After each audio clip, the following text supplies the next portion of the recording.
Amid visa row, Turkey's Justice Ministry cancels U.S. visit. Ankara, Reuters. Turkey's Justice Ministry said on Tuesday it had cancelled a planned study visit to the United States due to the widening diplomatic row between the countries over the issuing of visas. Local media earlier reported that U.S. authorities had rejected visa requests from members of the delegation, but the Justice Ministry said it had taken the initiative and cancelled the trip. Due to the recent visa crisis between the two countries, the visit was cancelled by our ministry, it said in a statement, adding that there were no visa applications to be rejected. The delegation had planned a study visit to the United States, at the invitation of U.S. authorities, between October 29 and November 4, the ministry said. The pro-government Daily Sabah newspaper said the delegation had planned to study the U.S. penal system and visit American prisons. Washington this month stopped issuing visas at its missions in Turkey, citing safety concerns for its staff following the arrest of 2 U.S. consular staff, both Turkish nationals. The crisis has weighed on the lira currency and alarmed some investors.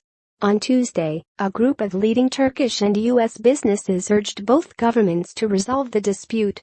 In May, a translator at the U.S. consulate in the southern province of Adana was arrested, and, more recently, a Drug Enforcement Administration (D) worker was detained in Istanbul.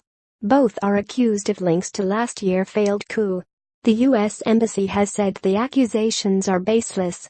Turkish police want to question a third worker based in Istanbul. His wife and daughter were detained over alleged links to the network of U.S.-based cleric Fethullah Gulen, blamed by Ankara for orchestrating the abortive putsch. They were later released.